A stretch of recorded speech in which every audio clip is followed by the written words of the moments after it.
From Keene in the Shire, the Liberty Media capital of the world, this is Daryl W. Perry, host of FPP Radio News for Wednesday, May 31st, 2017. Silver is trading at $17.35 per ounce. Gold is valued at $1,265 per ounce. Bitcoin is trading at 1.3 cents, and the average price of Bitcoin is $2,256.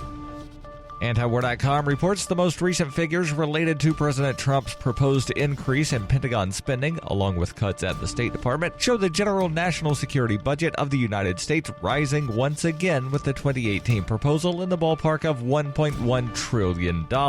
Needless to say, that's the biggest military budget on the planet by a far measure. As the figures are broken down into their component parts, however, it becomes particularly shocking just how the money is disappearing, not just into the general warfighting budget, but into related cost of having such a massive military for so long. For interest, Veterans Affairs is expected to eat up $183.5 billion, which by itself comes very close to being the second largest military budget on the planet, just behind China's $200 billion overall cost for its vast military. Figuring in other retirement costs, the cost of retirees is even bigger. This $1.1 trillion also includes over $112 billion that just represents the interest on the military share of America's massive national debt. This interest alone would be more than the cost of NATO's next two largest member nations' militaries, Britain and France. Even cuts in international affairs don't really put a dent into how much the cost of everything else is rising, and with plans for a massive modernization scheme related to America's massive nuclear weapons arsenal, the $21.8 billion nuclear weapons expenses for 2018 could easily explode many-fold, with the expectation that they'll dump over $1 trillion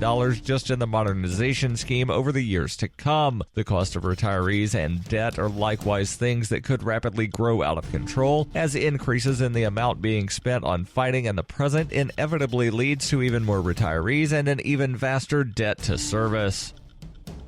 For nearly 40 years, Roberts & Roberts Brokerage has been a trusted source for buying and selling precious metals like gold and silver. They also take Bitcoin for precious metal purchases and have permanently removed the minimum purchase amount for all orders paid in the digital currency. Call Roberts & Roberts today for knowledgeable advice on buying and selling precious metals and a forward-thinking approach to new technologies. 800-874-9760 or visit online at rrbi.co.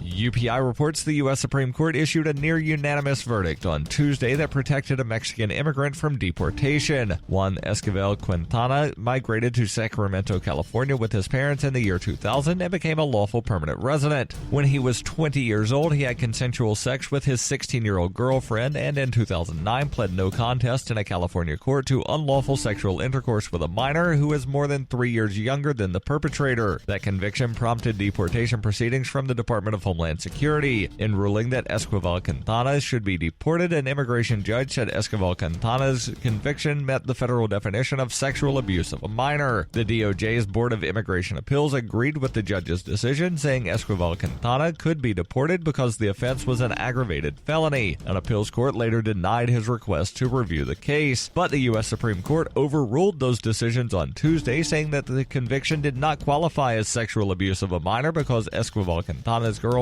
was 16 at the time of the incident. Because the U.S. Supreme Court said the offense was not clearly defined in the Federal Immigration and Nationalization Act, Esquivel Quintana does not face deportation. You can support FPP Radio by joining the Fans program. To learn more or to join the Fans program, visit fans.fppradio.com.